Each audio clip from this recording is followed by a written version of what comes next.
Hey everybody, I've been to Skill Model Challenge today. It's our local skill model challenge, and they also have stands where they sell modeling equipment and stuff like that. So I got myself some AK interactive stuff to try, because I've seen this in Fox's videos and I was really curious how this works. So I got some worn effects, heavy chipping and some streaking grime. It's not a lot, but at least I can try them out. Also got some oil for my compressor and more stuff for my airbrush, and I couldn't help myself buying new kits because my stash isn't big enough yet. So I bought a Junkers Ju-88A5. It's a German bomber. I built one when I was a kid and it's completely destroyed over the years, so I'm looking forward to building this. Let's see, there's no actual image of the model on the box, but I shall build this when I get some time for that. But I also bought this,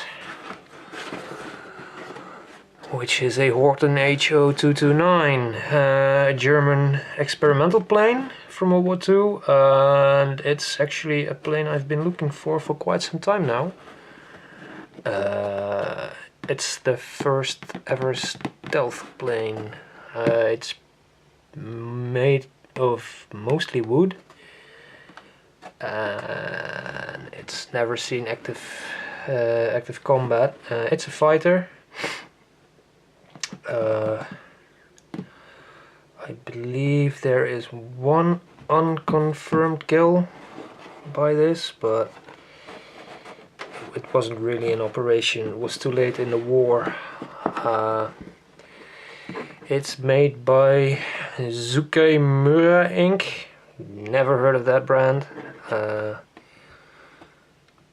but it's the only decent one I could find. On the lid of the box there's a few pictures of the finished models, some information you need to read before purchase, so I'm kind of late with that. Also a pretty hefty price tag of 65 euros. The 1/32 scale is 135, so yeah. And here's some pictures of the inner frame. So by the looks of it, I'll be having something to do for the next months, years, I don't know. So what do you get for 65 euros? You get a whole bunch of plastic. Quickly looked through this already. So here's the instructions, the decals, and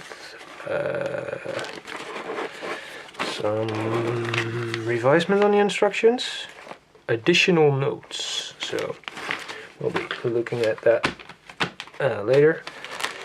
As you can see, it's noisy. There's a good bunch of plastic in there. So, since I've already cut open some bags, stuff is falling out.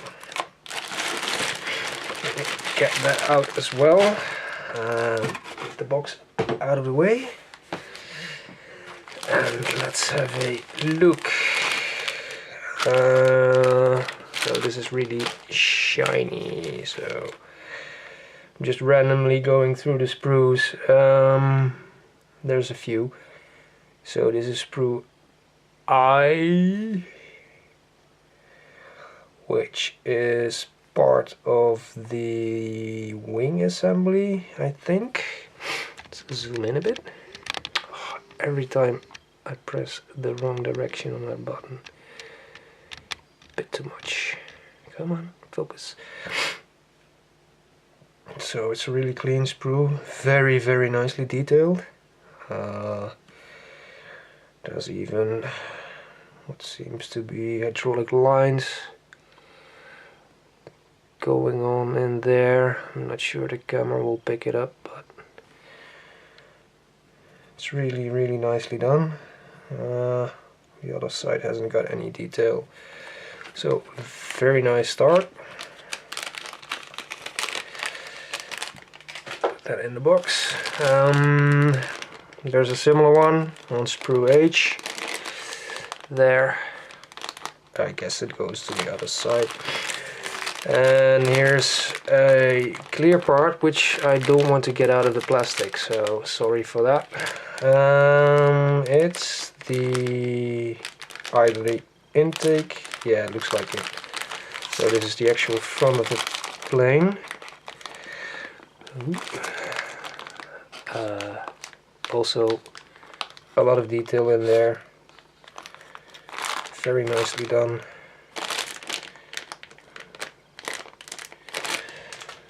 There's that. And the next sprue is, zoom out. Bit more, come on, zoom, yeah. So this is more of the inner frame, lovely detail on there. Don't see any flash really. Some ejector pin marks, but we'll have to look through the instruction if they will be an issue. There seems to be two machine guns, there and there. And some bits. I'm not sure what they are, but I'm sure we'll find out eventually. So,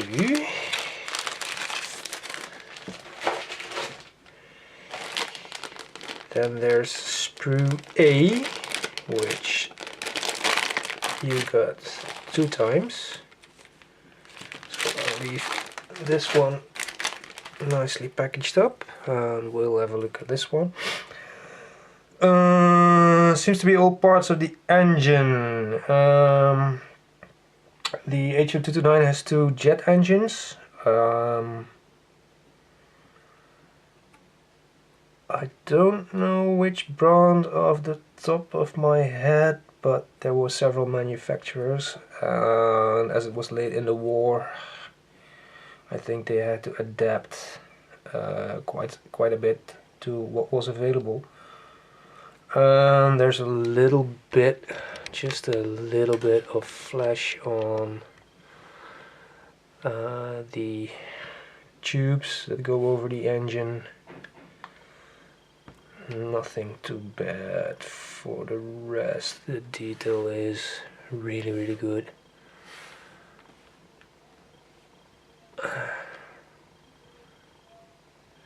Very, very nice indeed.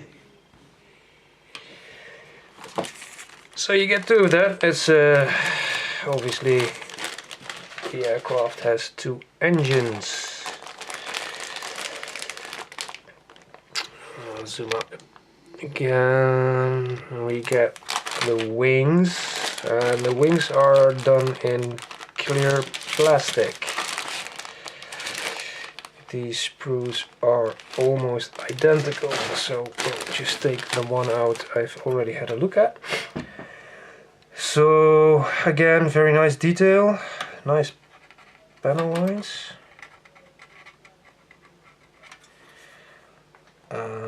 Not sure why they did it in clear plastic, maybe so you can leave it unpainted, so you can actually look into the inner frame, into the aircraft once it's built. And there seems to be engine covers for the exhausts, some control panels, Air brakes, question mark. Also on the inside there's detail in the wing. I guess it's to help you position it on the inner frame. But again, we'll see when we start building it. Well, when we eventually get to building the wings. Go on. Go in there. Alright, sprue E. Again, clear plastic. This has the tail of the airplane. So obviously this is where the exhausts will be. More covers, I'm guessing landing gear bays. This is the bottom of the aircraft. So this probably too. I'm seeing gun sights. I think that's a pitot tube. We've got some cockpit detail. Zoom in on that maybe. A bit more. No focus. It's clear plastic, it's difficult for the camera. So there's your instrument panel. And I've seen here there's some levers and some more over there, if I can get them in shot. The actual canopy, which is already snapped off in transport, so I hope that's not damaged too badly. So that's that sprue.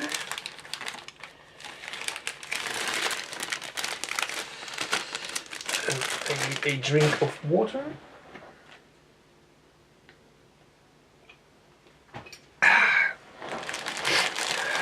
Next sprue is zoom out again. Pay attention to what you're doing. Yeah. So this is the inner frame of the wing. Both wings actually, I think. So again, no flash, no remarks. Very nice detail. It's gonna be tricky to get them off of the sprue without bending. This plastic, it's really thin. Very nice. Challenge accepted. There's that. Next one up is sprue L, which look to be the fuel tanks. There's gaps on that. Injector pin marks are all on the inside, so when glued together you won't see them, so almost no cleanup needed. Nice. Very nice. Next up, sprue C. Sprue C is more of the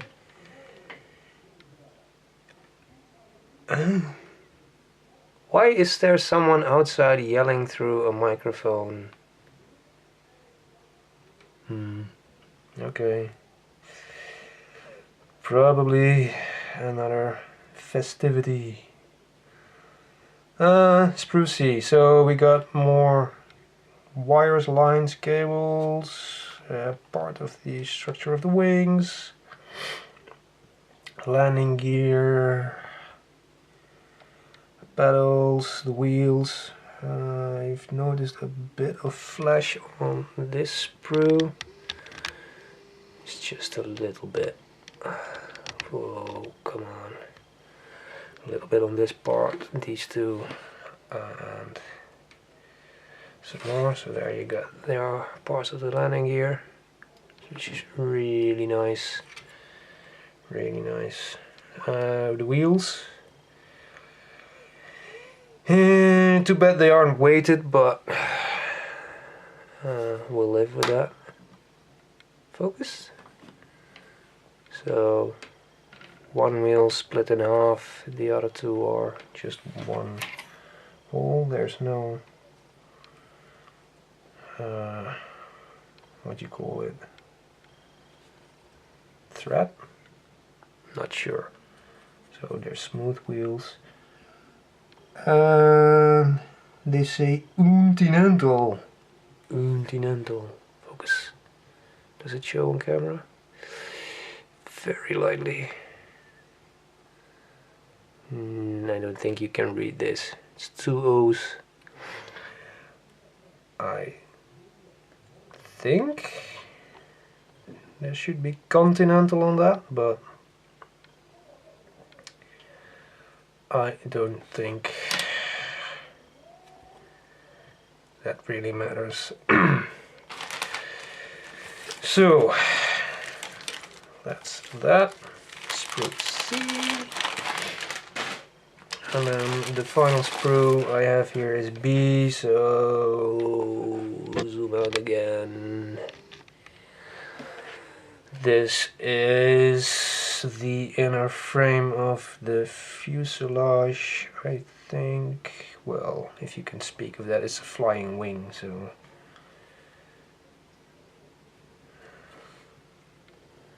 So this should be the cockpit, at least the top where the pilot sits. And then you work your way to the back.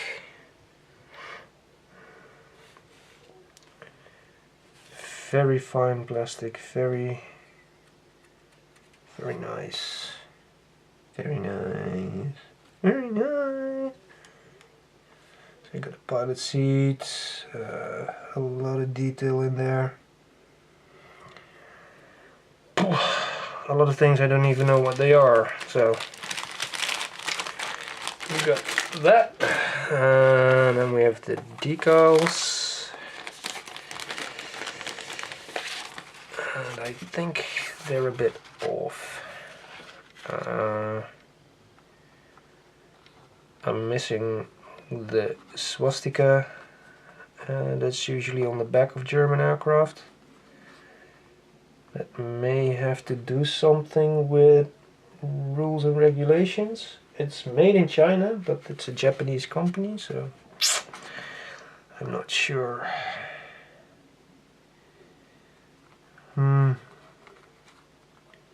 A lot of carrier film on these decals. They seem to be in register, so that's nice. You get a lot of numbers in different colors. And I'm not sure about these, if these are accurate. I mean, it's an experimental plane. Yeah. Oh, there are swastikas, they've just broken them up, but they're way too small, I think.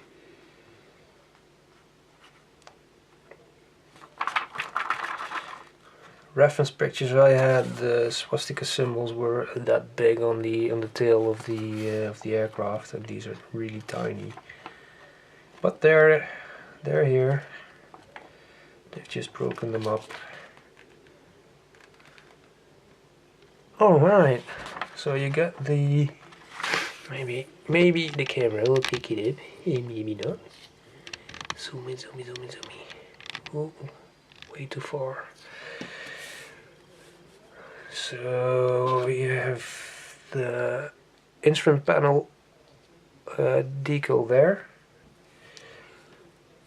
but they also broken them up in all the little instruments. So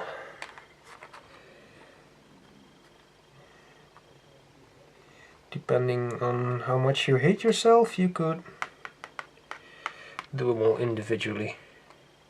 So, that's the decals. Now let's have a look at the instructions. again, I don't know this company. I've never heard of them. So kind of curious what the instructions are. So this was basically tossed into the box. Instruction manual, additional notes.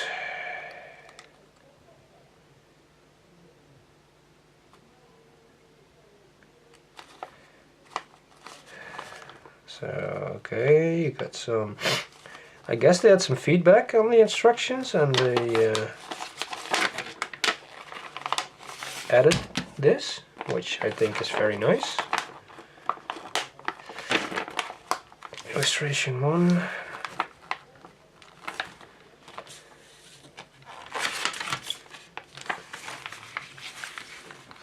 So P8. Let's have a see quickly.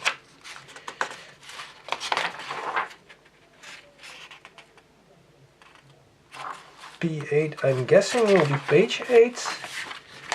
Yes, so oh, they've really done this very nicely. So there, don't do this, do that. They even... This is shiny paper, so it's really difficult to fill.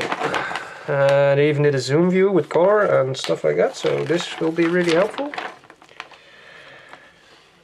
But...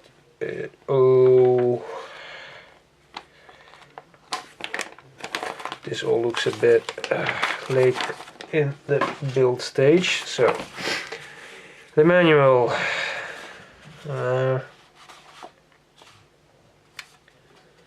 Some characteristics of the aircraft. There's a basic overview, camouflage scheme, which is totally made up. That doesn't really matter. It's no problem. We'll make up our own. And you got some information about the Horten brothers and the actual aircraft, and some information on how they built this model kit, and they actually say in here that they assume what it would have looked like were they ever going to finish it in World War II Germany. So very nice. Your basic, read this, don't swallow stuff, don't stick knives in yourself, information, tools you need, symbol explanations, and then we have Vallejo color numbers.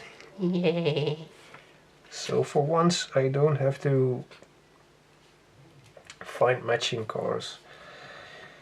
So they've mixed Vallejo model color and model air, so that's no problem.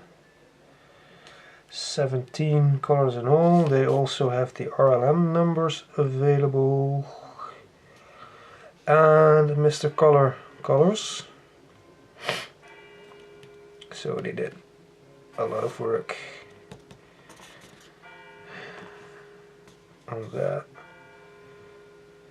All's red, light green, red, brown, brown, violet, grey, light blue, black, grey, black, silver, steel, yellow, indie blue, RLM red, Middlestone, gold, brass. Okay, so yeah. Well, the instructions themselves. I'll zoom in on one here. And I'm gonna go through the whole instructions in detail. So, they start you over the warning. Please assemble 2 engines. Yeah, so you have to do this twice. And they've broken up the engine, so you start with the intake and compressor housing. And you got your old part numbers and the Vallejo color numbers. And again, on top of the page, all the colors are again called out. This is really handy, because like Revell does A, B, C, D, E. There are other brands who do similar things, so I really like this. They give you a little bit of blown up view of parts you need to assemble, so it's really clear and nice. So they've broken it up in several steps. Zoom out again.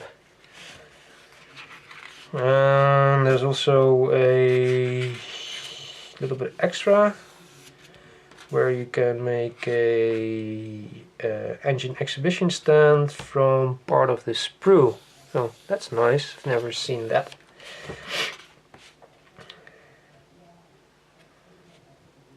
So it's all broken up into several steps. So you got 2 full pages on just building and painting the engine. And you have to do that twice, so twice the fun. We start with the fuselage, the frame, rib frame for the wings. Alright, this is actually rebuilding the complete aircraft in plastic. So the complete inner frame, everything's in there to scale.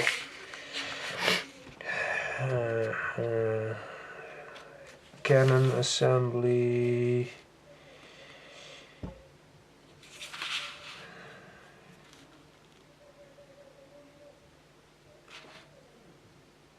He's having a stroke out there, I think. I don't know if the camera picks it up, but it's really annoying.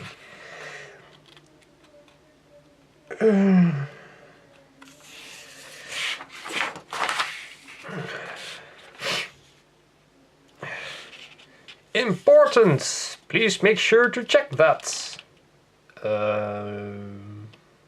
Check what? Anyway, we'll figure it out. It's really detailed instructions, really.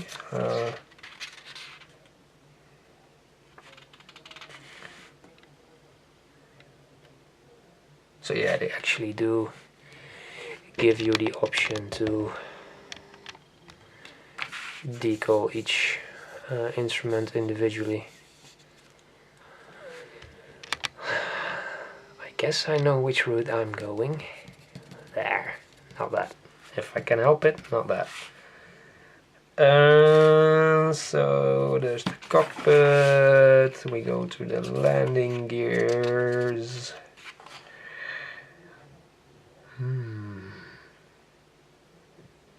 Which go in before any of the paneling goes in. Okay.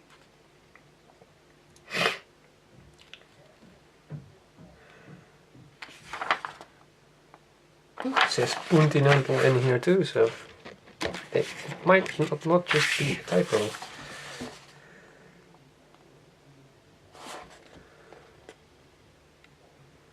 I'm gonna look that up on the internet. I'm curious. So air brakes. Then we get to the wings, fuel tanks. Then we get the wing surface panels, the control panels. They give you options to open or close the drag rudder on both sides. You got your landing gear bay doors going on there. Ejection seat and canopy go in. All the greeblies. And then completion. So it's 36 assembly steps. Then you get your part list in the end. Okay, fine. Nice they have one. save you a lot of searching. You got your general decal locations, and then something in Japanese for Japan only, and on the last page you get your paint call out, which would be handy if they switch that around, but that's nitpicking. So there's the Horten Ho-229. Probably, knowing myself, this will actually be put up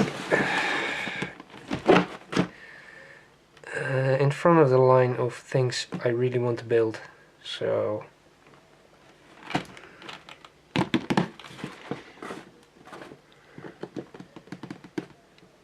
once I finish that damn Viking ship, I might be building this one.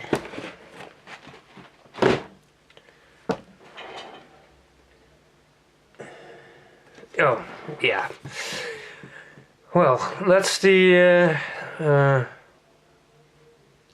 rather lengthy box peek of my new model kit. I wasn't planning on making it that long, but shit happens. So, thank you very much for watching, and I hope to see you in my next video. Bye, take care.